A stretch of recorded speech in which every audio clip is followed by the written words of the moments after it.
আসসালামু আলাইকুম গাইস, কেমন আছো তোমরা? আশা করি সবাই অনেক ভালো আছো। আজকে আমি বাচ্চাদের একটা স্কুল ড্রেস বানিয়ে দেখাবো। যেহেতু আমি প্রথমবার স্কুল ড্রেস বানাচ্ছি বেল্ট সহ, তাই ভাবলাম তোমাদের সাথেও শেয়ার করি। আর সবার কাছে একটা অনুরোধ রইল, ভিডিওটা প্লিজ পুরোটা দেখবে।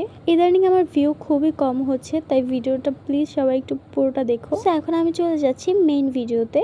প্রথমে আমরা কাপড়টিকে 2 ভাঁজ দিয়ে 4 পার্ট করে নিব। আর এই সাইডটা হচ্ছে খোলা সাইড, আর আমার দিকে যেটা আছে সেটা হচ্ছে বন্ধ সাইড। এখানে আমি 4টা পার্ট নিয়েছি। প্রথমে কাটবো জামার বডির মাপ। এটা যেহেতু কুচিওয়ালা ফ্রক হবে, তাই নিচের সাইডটা আলাদা থাকবে। তো প্রথমে লম্বার মাপটা নিয়ে নিব। লম্বা হচ্ছে 10 ইঞ্চি। দুই সাইড থেকে আমি দাগ দিয়ে নিয়েছি 10 ইঞ্চিতে।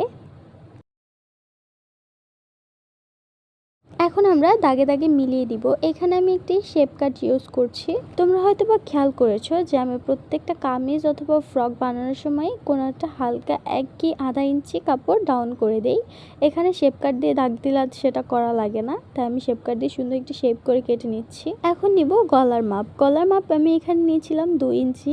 এখন আমি নিয়ে নিচ্ছি কাঁধের মাপ। কাঁধের মাপটা নিয়ে এখানে আমি আরমোলের মাপটা নিয়ে নিব। এরপর আমি প্রত্যেকটা দাগ একটু একটু করে মিলিয়ে দিব। এখানে আমি নিচ্ছি গলার লম্বার মাপ। গলার লম্বার মাপ হচ্ছে 3.5 ইঞ্চি, আর পেছনে গলার মাপ হচ্ছে 2 ইঞ্চি। এই মাপটা কিন্তু অবশ্যই আপনাদের বুঝ মতো দিতে হবে, বাচ্চার ফিটনেস অনুযায়ী এখানে গলার মাপটা দিতে হবে, নাহলে কিন্তু সুন্দর হবে না। সো গাইজ, আমি এখানে গলার মাপটাকেও দাগে দাগে মিলিয়ে নিচ্ছি।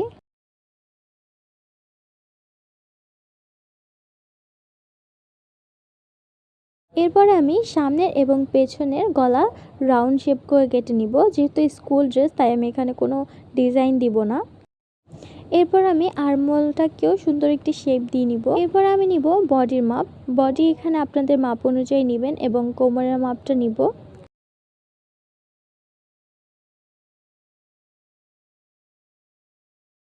দাগে দাগে মিলিয়ে নিচ্ছি।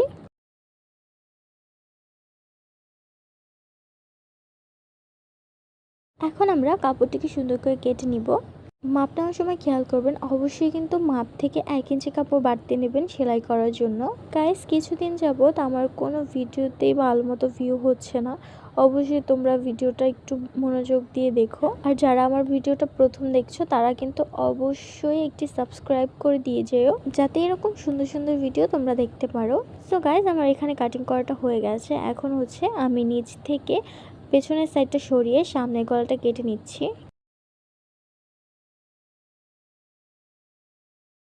এটা হচ্ছে উপরের সাইড, বডি সাইডের মাপ। আর আরেকটা কাপড় কাটতে হবে, সেটা হচ্ছে গেরের জন্য। এই ফ্রকটা কিন্তু কোমরে কুচি দিয়ে হবে, তার জন্য আমি কাপড়টা লম্বাভাবে নিয়ে চওড়াটা একটু বেশি দিয়েছি, যাতে ড্রেসটা একটু কুচি বেশি হয়, দেখতে ফুলে থাকে। কুচি বেশি দিলে কিন্তু ড্রেস দেখতে খুবই সুন্দর লাগে, তার জন্য আমি এখানে নিচের সাইডের মাপটা নিয়ে কেটে নিচ্ছি। এভাবে করে কাপড়টাকে বসিয়ে নেবেন। সো গাইস, এখন নিব হাতার মাপ। আমি এখানে হাতাটা করব হচ্ছে কলসি হাতা, তার জন্য একটু চওড়াটা একটু বেশি নিতে হবে। 2টা হাতার জন্য এখানে যতটুকু কাপড় ছিল আমি চওড়াভাবে পুরোটাই নিয়ে নিয়েছি, শুধু লম্বার মাপটা নিয়েছি।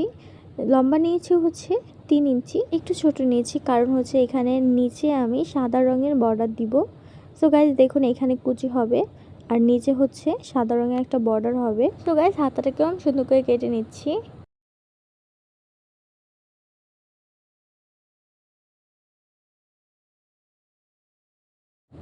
এখানে হচ্ছে এই কুচিটা দিয়ে হাতাটা হবে।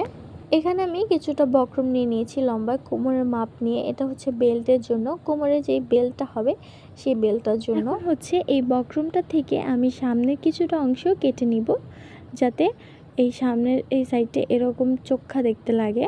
এরপর নিয়ে নিচ্ছি সাদা রঙের টুকরো কাপড়, যেটা দিয়ে আমি এই বেল্টটা তৈরি করব। এখন তোমাদের সাথে শেয়ার করব কিভাবে আমি সেলাই করেছি। প্রথমে আমরা এই কাঁধটাকে আমরা সেলাই করে আটকিয়ে দিব।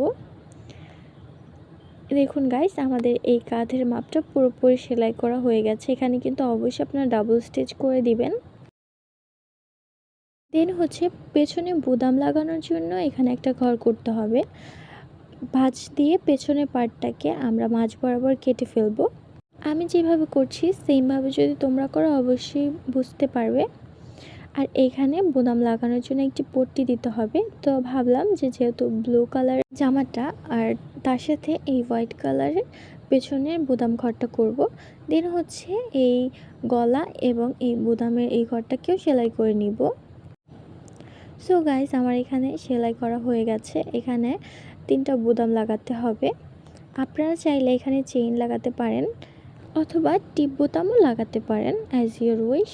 এখন হচ্ছে এখানে হাতাটা অ্যাটাচ করা লাগবে। প্রথমে হাতাটাকে আমরা কুচি দিয়ে নিব, এই সামনের সাইড থেকে এবং পেছনের সাইড থেকে, দোনো সাইড থেকে কুচিটা দিয়ে নিচ্ছি। সো গাইস, আমার হাতা কুচি দেওয়া হয়ে গেছে। এখানে আমরা সাদা রঙের বর্ডার ইউজ করব। দেখুন, এটা পরলে কিন্তু এভাবে ফুলে থাকবে। এখন হচ্ছে কিছুটা কাপড় আমরা নিয়ে এখানে মাঝখানে ভাঁজ দিয়ে কাপড়টাকে এই হাতাটার সাথে জুড়ে দিব।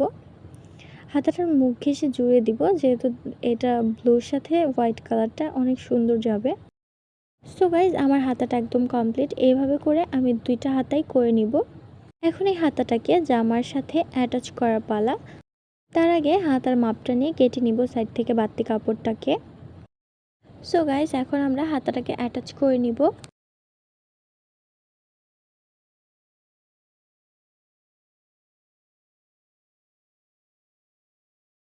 আমাদের হাতা অ্যাটাচ করা হয়ে গেছে। 2টা হাতা আমরা সুন্দর করে অ্যাটাচ করে নিয়েছি। এখন হচ্ছে ড্রেসের গেটটাকে আমরা সুন্দর করে কুচি দিয়ে অ্যাটাচ করে নিব। সো গাইজ, দেখুন আমার এখানে গেটটাও সেলাই করা হয়ে গেছে। এখন আমরা 2টা সাইড থেকে সোজা সেলাই দিয়ে নিব এবং নিচটাকে সেলাই দিয়ে নিব। সো গাইজ, আমার এই স্কুল ড্রেসটা একদম কমপ্লিট। সেই স্কুল ড্রেসটা তো কমপ্লিট হয়ে গেল। এখন আমরা এখানে বেল্টটা সেলাই করব। বেল্টের সেলাইটা আমি তোমাদেরকে দেখালাম না।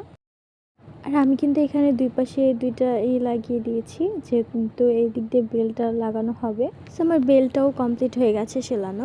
বেলটা লাগানোর পর কিন্তু দেখতে আরও বেশি সুন্দর লাগছিল। সো গাইস, আজকের ভিডিওটা এই পর্যন্তই ছিল। সবাই ভালো থাকবেন, সুস্থ থাকবেন, আমার জন্য সবাই দোয়া করবেন। আর এই ভিডিওটা ভালো লাগলে অবশ্যই একটি লাইক, কমেন্ট, শেয়ার করে দিবেন। আল্লাহ হাফেজ।